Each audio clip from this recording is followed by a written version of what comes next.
Welcome to Let's Therapy, where we get real and raw about your mental health, faith, and blended family.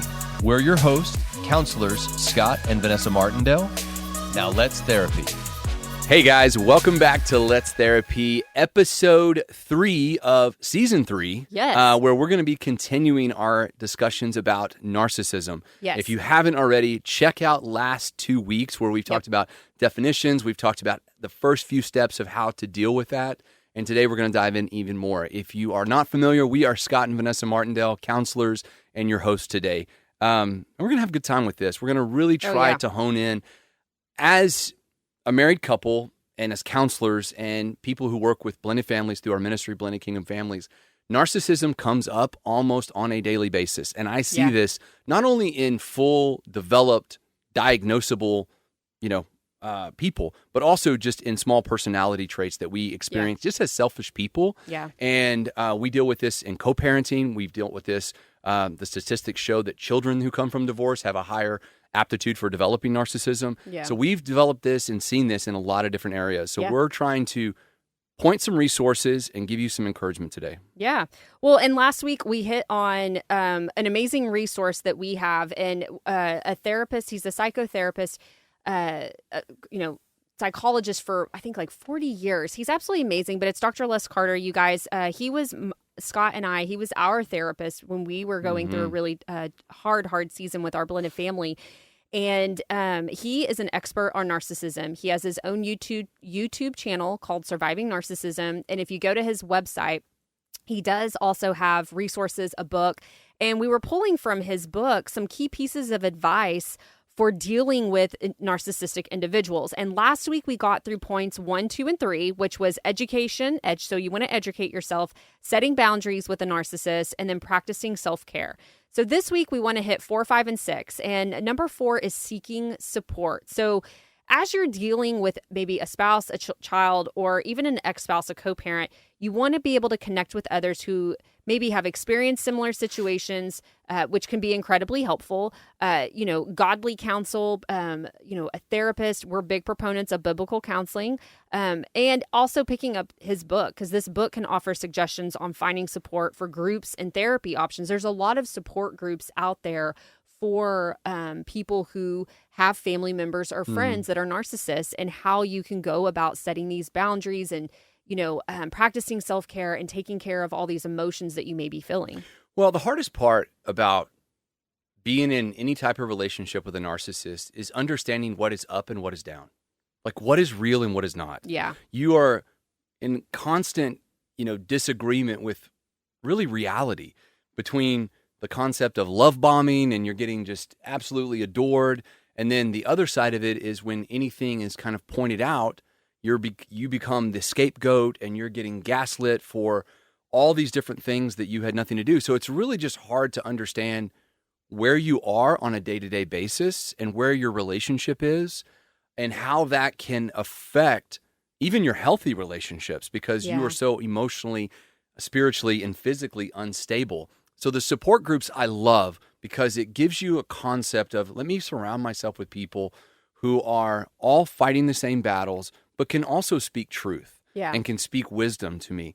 I don't want to be in this battle alone. Yeah. And I don't want my children to face this alone. Yeah. So, yes, there are great support groups, great church support groups, and great resources, but you have to be willing to take a step and honestly take a step in opposition, because I don't know if that's going to go over very well when you say, I'm going to go to a narcissistic support group here. And if you're dealing with that from a spouse perspective, but you have to be willing to do that. Well, and I would say too, get into a support group that is not about bashing and just making it a negative experience, or that it's really focusing on just the negatives about everything. You want to be in a group or align with people, one, who are God-fearing, who are going to uplift you in this season and support you, hold you accountable, and walk with you through this. Again, you guys, narcissism is not who they are, it's not who we are. It is something that they are battling or that you may be battling. So again,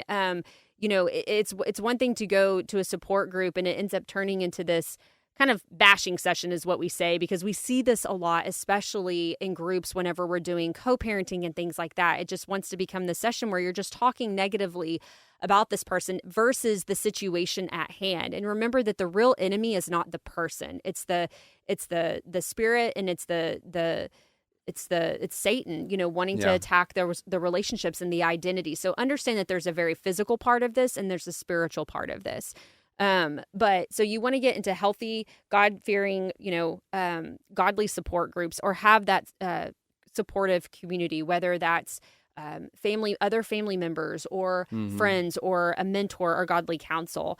And then step 5, you want to develop assertive skills. So narcissists will bulldoze you. So you have to develop assertive skills, and I use the term tough skin, so to speak, to be able to deal with these types of personalities. Well, the truth of it is there's no amount of evidence that will suffice as proof for the abuser's transgressions. Like, there is anything you show them as rock solid evidence that says you did this, it will not suffice for them to take accountability for. Yeah. There's nothing you can do. So this idea that you have to step on a ledge by yourself and stand on truth is going to be very difficult, because you'll see extreme opposition to that. Yeah. So by being assertive, by assertive skills, we're talking about, hey, when you know something is real, you say it, you speak it, and nothing will move you off of that point. You are saying, hey, this is what happened. You are going to take responsibility for it, or I will hold you responsible for that. And you're not moving. No amount of gaslighting is going to move you. You cannot be manipulated. You cannot be love bombed. Yeah. You have to look at what is emotionally healthy and go, I have to stand for that, or I will stand for nothing. Yeah. I have to be there. So that's the assertive skills that we're talking about as it relates to whether that's something you're married to, or a lot of times we see this in ex-spouses, where they are just, the narcissistic part of it is just like, I'll just let it take over, and that's the way we're going to treat each other. And the same thing goes if you have kids that are narcissistic. It's like you have to stand for truth. Right. Well, and assertive skills can help you communicate your needs, set the boundaries, and stand up for yourself in a healthy and effective way. And so I think that's one of the things that we hear from a lot, especially with spouses. It's like, my needs are not being met because everything is about my spouse. It's about them. So how are you able to communicate that and have your needs met? And so, you've got to be assertive in that. You've got to stand firm. And to the next point that we're going to go to, it's consider professional help. If you're at a stopping point in your marriage where you're like, we're on the brink of divorce because my spouse is emotionally detached, everything is about them, my needs aren't being met, I'm not, I don't feel like I'm being heard, I don't feel like I'm being seen.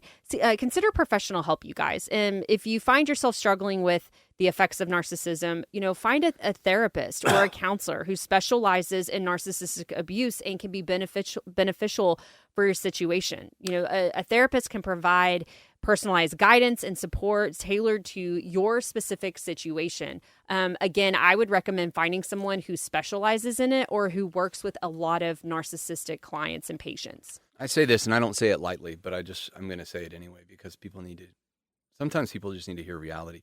Relationships don't exist in narcissistic worlds. They only exist for a short amount of time. Yeah. They're not that is not a relationship that will last forever. They will not change unless they want to change, and unless you put boundaries in place and put things in motion to set change. Yeah.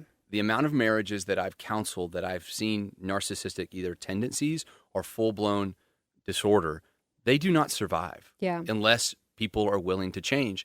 And I think more and more people, as they're going through this life and they're going through these relationships, they have to understand that at some point either it will change or you will continue to allow those types of relationships in your life, and it will continue to be a road of destruction. Yeah. It will just continue to be a road of destruction. That's why I love this concept of setting boundaries. It says, hey, this is what healthy is, and this is where it needs to be. Yeah. If you're willing to meet me here, our relationship can continue. If you're not, then it won't. Yeah.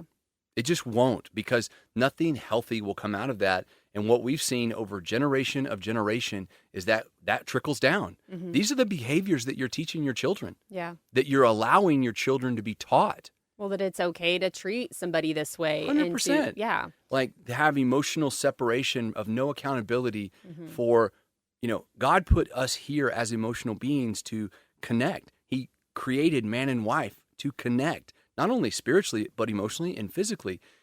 These types of selfish personalities and these narcissistic behaviors, all they do is destroy relationships. Yeah. And so at a certain point, you have to be able to go, I understand what healthy is, and I love you, and I can love you from a distance, but I'm not going to allow that to be the predominant force in my life. Yeah. Well, and I would say if you're in that situation, guys, it's continuing to pray for your spouse that God would change their heart. Only God has the power to stir people's hearts. And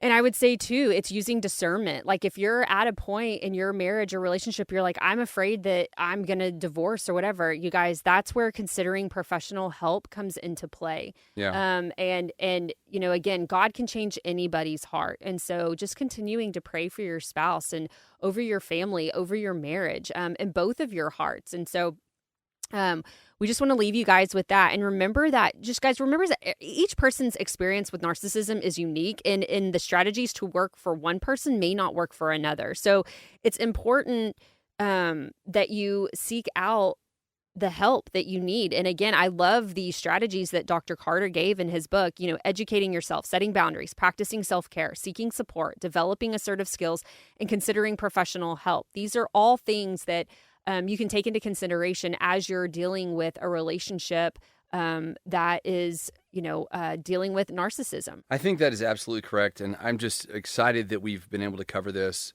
Again, we're not the self-declared experts on narcissism.